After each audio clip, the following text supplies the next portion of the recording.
La malédiction de la francophonie. Dans une université aéronautique, la seule du continent parfait, la semaine de la francophonie est un événement obligatoire. Les étudiants en ingénierie et en brevet des techniciens supérieurs qui ne sont là que pour obtenir des points supplémentaires doivent participer à des concours, des présentations des pays francophones, des récitals et même des films, tout en exerçant dans la langue. En exerçant à la langue, malgré le français approximatif. Ceux qui ignorent ce que leur erreur de prononciation révèle un ancien rituel oublié lié aux origines occultes de l'aviation française. Désormais, désormais une entité cosmique qui dormait déjà à l'origine de l'univers tente d'atterrir sur la piste de l'aéroport.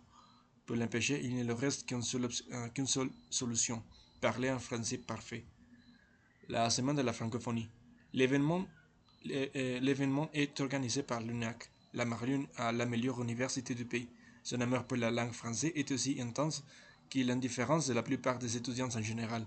Personne n'a envie de participer jusqu'à ce que l'administration annonce des points bonus en linguistique pour les volontaires, et bien sûr les élèves qui l'apprennent comme un cours réticulaire. Première erreur, première catastrophe. Un étudiant tente de prononcer. On avait un papier plein parfaitement, mais avec son accent douteux, il dit plutôt un avion, un papier plein parfaitement. Je ne sais pas comment le prononcer. Bien et mauvais. Un des avions d'essai, le Boeing 737 du son bleu, stationné sur l'entrée de l'université, commence alors à tourner sur lui-même sans aucune explication. Cela se répète avec des avions en opération. Les ingénieurs de la toile de contrôle paniquent. Que se passe-t-il? L'horreur du récital de poésie. L'épreuve suivante est une récital de poésie.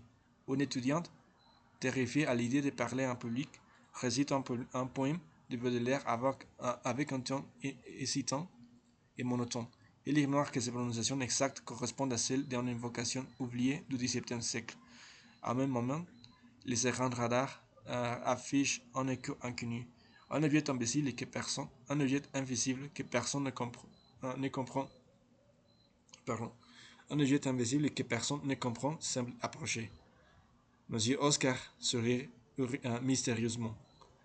La pièce de théâtre maudite et le film tourné par je vais ça vient. Le moment le plus redouté arrive. La pièce de théâtre sur l'histoire de l'aviation française. Les étudiants jouent des rôles comme Clément Adet, Louis Blériot et Roland Garros, avec des costumes ridicules et un texte qu'ils récitent sans comprendre. Un étudiant de français au niveau V1, je vais me dire, qui voulait tourner un film d'horreur avait préparé aussi une jolie présentation d'Haïti, plus exactement sur les vadus haïtiens. Cela l'avait encouragé d'ajouter des messages cachés dans son petit film. Personne ne le savait, mais ce festival du film était un piège. Un piège. Tout semble bien se passer jusqu'à la scène finale. Un étudiant, volant d'improviser, crie. Nous allons ouvrir le passage. Silence sepulcral. Cette phrase, inscrite dans un vieux manuscrit à l'intérieur de la capsule temporelle du hangar, était une clé pour invoquer un être venu d'ailleurs. Les lumières s'éteignent. Un régissement étrangement compréhensible pour ceux qui apprennent le français fait trembler le sol. Dans la brume qui envahit la piste d'atterrissage de l'aéroport, quelque chose commence à prendre forme. Ce n'est pas un avion. En course contre la montre, les étudiants se précipitent dans la bibliothèque du hangar. Ils découvrent qu'au XVIIe siècle, un groupe d'ingénieurs français croyait que la phonétique de leur langue avait un impact sur l'aérodynamisme. Leur expérience a échoué, mais ils ont laissé des instructions, et les étudiants viennent de les suivre par accident.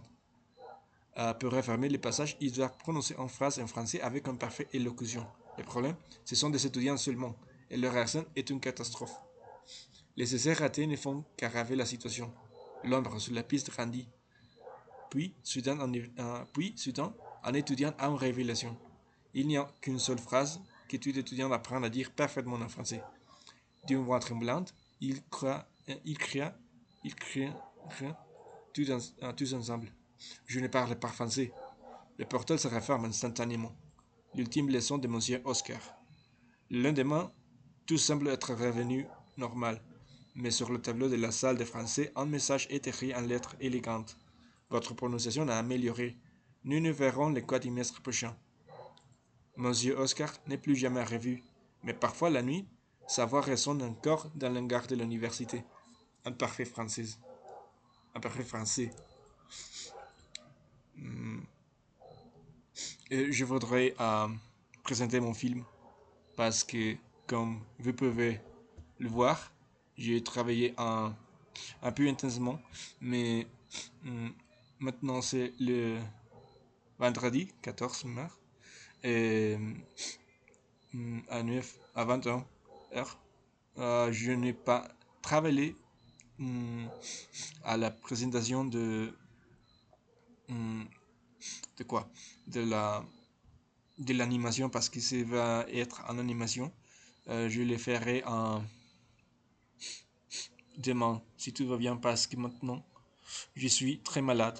Euh, je veux euh, je vais dormir, mais euh, je ne sais pas quand. Euh, je pense que c'est tout. Merci pour votre attention.